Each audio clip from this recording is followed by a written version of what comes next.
All right, shout out to the caller. That was a good win. I just wanted to let him just get his words out there. I didn't want to interrupt too much. So thank you for the call, boss. Definitely appreciate you. All right, Ramon, what's happening? What's up, buddy? How's Not it too going? much. I've been talking to, literally talking on my channel to one of your followers, Tariq, last name withheld. You might Yes, know him. I know Tariq. Uh, Yeah, yeah, interesting guy. Had him yesterday. And I talked off air with a different listener of yours that watches my channel. So thanks for, your channel introduces me to a lot of interesting people. Um, but I'm very angry today at the world because I see a little lady named Angela Rye is suddenly crossing the line between journalist and enabler. I don't know if you saw this video of her with certain anti-Maxine. yeah. Angela Rye has a podcast. Angela Rye's trying to like become her own media brand, kind of like Charlemagne on Breakfast Club. She wants to do that route. That's what that is.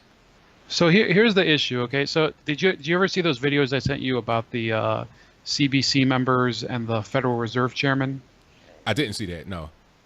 So maybe I'll resend them to you. Okay. Basically, you know, I'll just say it. I don't know if it's my place to say it, but Black Americans are getting their vote wasted by virtually all of the members of that caucus, Oh the yeah. CPC. You're right. Yeah. It's unfortunate. I wish there were some.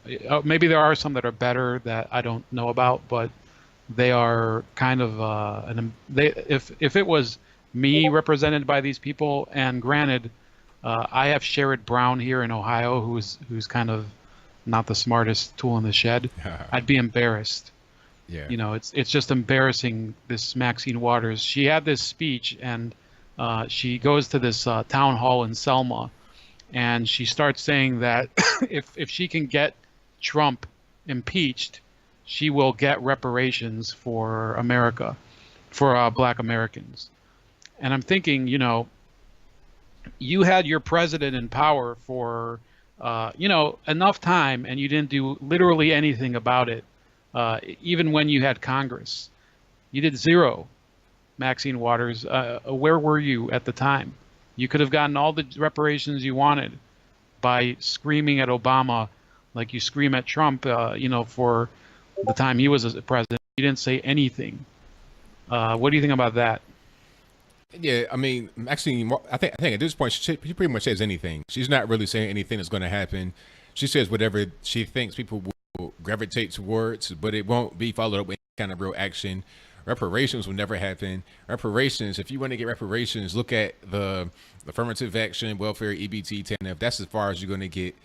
There, it's not going to be any reparations. She's just talking to get people to like what she says and to identify with her. That's pretty much it.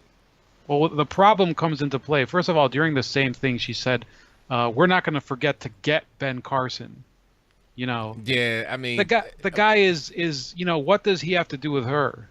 well, you have to understand, it's just more of the same thing about reparations. You're speaking to a certain audience, people that hate Ben Carson because he's a black conservative, racist people, and also people that want reparations. You're speaking to them. It's an empty promise from a politician, which is nothing new.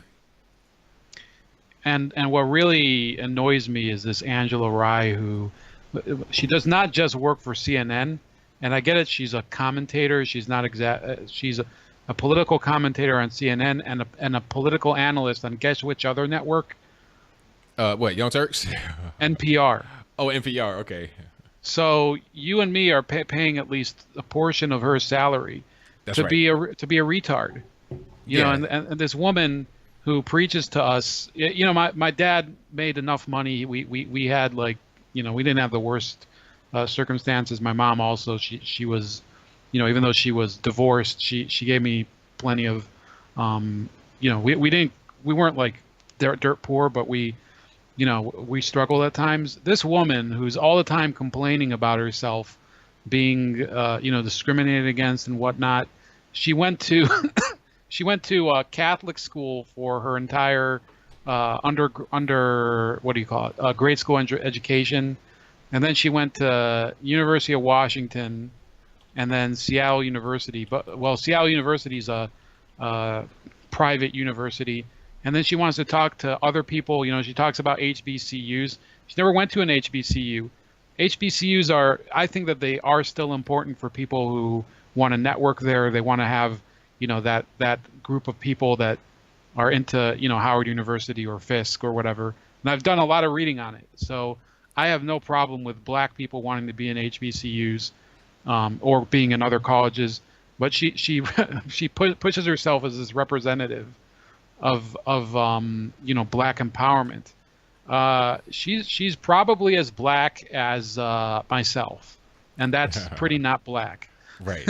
So I'm sorry, but I was just watching it while waiting to get on air, literally, and she was like setting me off because she's just sitting there, basically living vicariously through an 80-year-old congresswoman who's, she's got like basically, Pac-Man face, just can't stop chomping at Trump's, I don't want to get out of hand here. So Nah, yeah. And Angela Rye is an actress.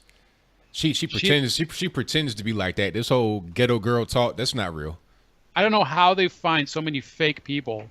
You have Stelter, you have that other idiot on MSNBC, Maddow, and it's ridiculous. Yeah, Rachel Maddow is a funny one. Like when you see her on there, she looks kind of like a woman, but when you see her off air, she's looking like Gilbert Gottfried. Yeah, she looks like some dude that holds your door open at the hotel or something. Yeah, exactly. Yeah. I wonder if her producer tips her when she gets off stage or something. It's awful, man.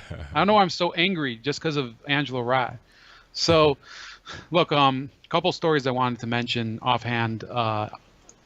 Just saw this while scanning. Mike Cernovich, the greatest media provider of our time. Police say in Baltimore, FBI agent kills himself and a wife in Anne Arundel County. So, let's see if that has anything to do with all of the other shenanigans that they're doing, because, they're talking about special counsels now. And great video, by the way, on that Nunberg or whatever his name was earlier. I saw it while waiting in my car. Also, Mark Cuban was accused of sexual harassment today. Yeah, I don't know if I believe that one. I mean, yeah, I think he's smarter than that. Yeah, I think so. Yeah, even though I'm not a fan of some of the things he says. Now, finally, to the thing I really wanted to call you about, and I've been teasing for a while. I've released the Razor Ray plan to save the NCAA, and it's on the Hard News Network. And I sent you a link on Skype earlier. And there's a 10-point plan. And if you don't want to read the whole article, which deals with a lot of why the NCAA sucks today and is ruining college basketball, you can scroll to the last few paragraphs, and it talks about the answer is that these people who become college football and basketball athletes, they're not going to typically become the next Isaac Newton. Okay, I'm sorry. Correct. Maybe I'm wrong. There was that one guy on the Baltimore Ravens who was he's a mathematician. Yeah, I think it was Jonathan Ogden, I think. I don't think it was Ogden. It's a guy more recent. Okay. His name starts with a U. I think John Urshela or something like that. Okay. So the majority of them are not going in there for academics, and the whole business model is basically convenient for the NCAA because they don't have to think of these people as employees. It's completely wrong, and actually they could make more money if they would just treat these teams basically as a corporate entity that the school invests in, and you could organize and I'm teasing it, so go read the article. You recruit the players through conference tournaments. The ACC would have a tournament for high school prospects who want to go to the ACC. That way you skimp a little on the hookers like Louisville does, because the hookers have they have their dignity too. That's right. And maybe some of the hookers are Kentucky fans. So this I believe. Okay, I'm not trolling here. I believe this is the way to save the NCAA. I don't like the NBA, and I think if they made a minor league where post high school people would go in there, it would suck as much as I think the NBA does. And in the 10-point plan are a couple of mechanisms that would avoid having these teams relocating, and it would keep them more oriented towards the school community. You would have alumni participation, student participation financially.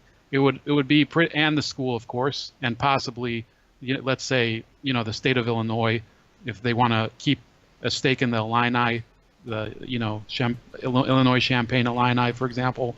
I'm just putting it out there. They could put a stake in it, but I think we all know by now with this current FBI investigation of college sports that it's just the most fake thing ever. These people, most of them, and not hashtag not all. I heard about that Utah bombing. It's possible that bombing suspect was maybe a Buddhist, right? Could be, but not all athletes are just in it for the athletics. Some of them are probably in it for a little the academics, but the enterprise itself with these 1-year athletes, that's it. Kareem Abdul-Jabbar won 3 NCAA titles. 3. Can you believe that? The guy was it'll never be repeated now, unless you adopt the Razor Ray plan to save the NCAA. So I'm sorry to self-promote here, but thanks for giving me the platform. And guys, check out my channel and check out that blog. Well, thank you for the call, man. Definitely appreciate you. All right, have a great evening, man. Same to you. All right, shout out to Ramon. The link for the article he was talking about is right here in the box below. I'm gonna just link to it. All right. Thank you to Andrew W for